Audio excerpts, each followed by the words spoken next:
Bruh, 10 years, 10 long years ago, Attack on Titan started airing. And finally, after all those years, The end has come. and okay, just to spill the beans right away, I'm gonna say that I am not a huge fan of this ending. That is, I'm not implying that it's bad, because it's not bad, it's goddamn awful.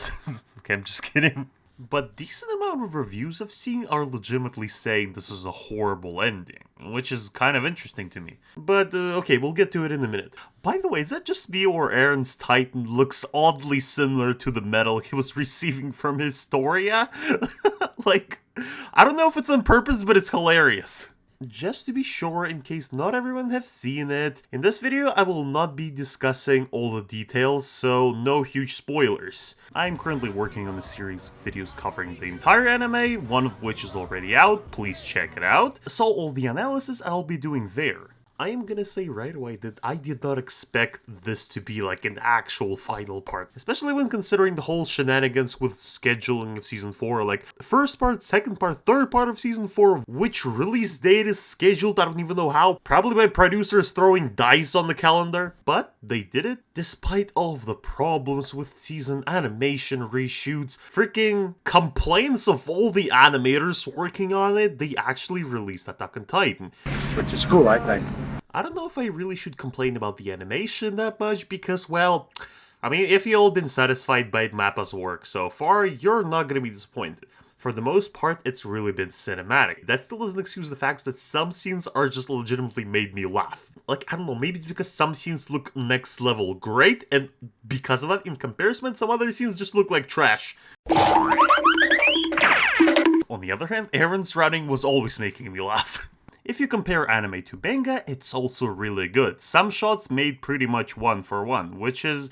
I mean, it doesn't exactly make anime better, but that level of details and care for the manga is pretty respectable. And okay, if we're looking at this episode as a conclusive part of the whole anime, I wouldn't say it's necessarily bad. I mean, like, it served its purpose, it's connecting all the storylines and character arcs into one single finale, finishing them up. That's pretty much what the ending should be like. But then we can go into more obscure and subjective debates about if this finale was actually satisfying, logical, and etc. I did hear a few people calling it inconsistent, which I wouldn't say it's exactly inconsistent, but I would say it doesn't really answer all the questions in the series. And even some questions that are answered are pretty much answered with like, oh, I don't know. Like, as a character, I don't know myself why this happened. And that problem is pretty much due to how anime is structured. And I don't know, but to me, honestly, it was pretty visible to me even before. I recorded a video about it back in the day, and pretty much the issue is that Attack on Titan is really well at building up questions. But when it comes to revealing those questions, it usually comes to one single monologue. And bruh, finale is no excuse. We get a huge battle where a lot of stuff is happening, even characters are wondering what the hell is happening here, what's the meaning of all this, and then Eren and Armin just talk about things, literally covering everything that happened and just explaining stuff that they know, and that's it. Like, you know, in storytelling there's such a thing as Chekhov's gun. It's a gun that is always bound to shoot at some point. Not a literal gun, of course, it's a metaphor for setup and reveal. Basically, if the gun is hanging there, it's bound to shoot at some point. And if you did a setup for something, you better explain it at some point. Reveal yourself! The issue is, in Attack on Titan finale, you pretty much know when the gun is about to shoot. Like, mid-fight, main characters start to have a dialogue. Seemingly quiet, so like, you know what's about to happen. And still, like I said before, that doesn't necessarily make a finale a bad ending. However, I don't know, like, there's still, like, that unpleasant taste in the mouth. Like, some part of the story was just cut and not revealed to the viewers. Like the thing I mentioned previously in the other video about Attack on Titan, it still stands. Even after a series is over, we don't really have clear answers about how Attack on Titan power works.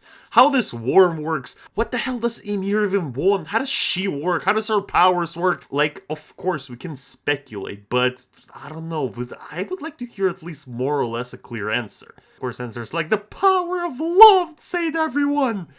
I just always believed in the power of love a little more than the regular guy. Even now with the Cause like, I gotta be on, sometimes fans are literally more creative than other. Like, I've seen those amazing arts about what this Titan worm did to like prehistorical creatures, like animals who used to live on the planet, Titan dinosaurs. That is all cool, but like, you understand, it is cool, but that it's not actually in the anime. I wouldn't mind at least getting a hint about all this, especially when we have several dialogues explaining stuff, one of which is about this worm. They can't handle that kind of disappointment.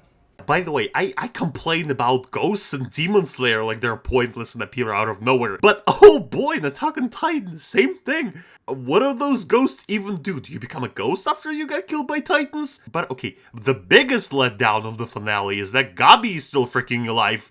Can somebody tell me why? By the way, to get a little bit more feedback, I did a poll on my channel asking if people like ending or didn't. So far, 60% of people said they did like it, but 37% said they didn't. And I got a little interested when I read comments. Some of them said that somebody shed there in Russian, and others said that before season 4, the anime was way more enjoyable. And that got me thinking, what if the author just wasn't able to pull that atmosphere of first seasons? Originally, Attack on Titan, when a lot of stuff was not revealed, it was giving this mystery atmosphere. Like everyone was guessing what's behind the walls, where Titans come from, and etc.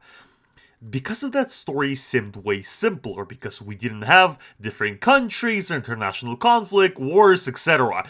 It was way less complex as just people trying to survive. But in season 4 we got like German soldiers analogies, war conflict, you gotta understand different countries' opinions on Eldia, complexity of background and Attack on Titan powers, backstory of Ymir, depression of all the characters, Aaron's mysterious plans and how his time travel powers or whatever works. Like, before the main mystery was what's hidden in Aaron's father's basement. Right now, it's like a whole list of stuff. And maybe that's what drove people away. It's one really good, complex, mysterious story becomes your dad's talking about politics. Not only it's a pretty good switch of tone, but also a lot of people just won't be able to remember everything you gotta remember in the plot. Because like I said in my Attack on Titan review, stuff sometimes gets revealed like legitimately season or 2 later, and you somehow gotta remember that it happened before. In conclusion, like I already said, I don't hate Attack on Titan, and for all things considered, it was memorable and really emotional. Yes, I think it could be better, and maybe it would have been better if it wasn't for MAPPA Studios pushing their limits and animators to publish it as fast as possible, and the publisher of manga probably has effect on that, so yeah, it's a really complex situation. In the end, at least, well, we got what we got, I guess. At least Attack on Titan wasn't forgotten like many other great animes, which hopefully I'll touch on this channel later. Because legitimately, a lot of creative work occasionally just gets forgotten and just ends on season 1. At least Attack on Titan wasn't like that. And I guess that is it for today. Tell me in the comments how wrong I am, like, subscribe, see ya!